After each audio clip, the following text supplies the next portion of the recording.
که تمامی عزیزان شرکت کننده در کارگاه سازهای رسیپروکال امیدوارم که بتونید در این 3 روز از برنامه‌های کارگاه به نحو احسن استفاده ببرید و مفید فایده باشه انشاءالله.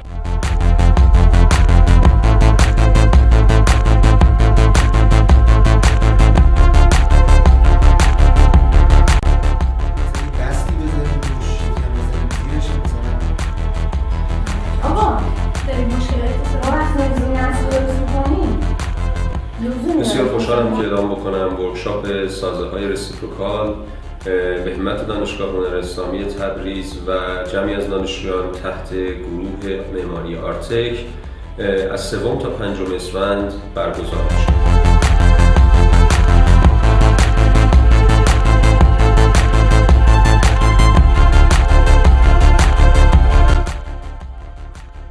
کارگاهی که الان شما قرار در شرکت کنید یک کارگاه بسیار خوب و در سطح فراملی و بین‌المللیه.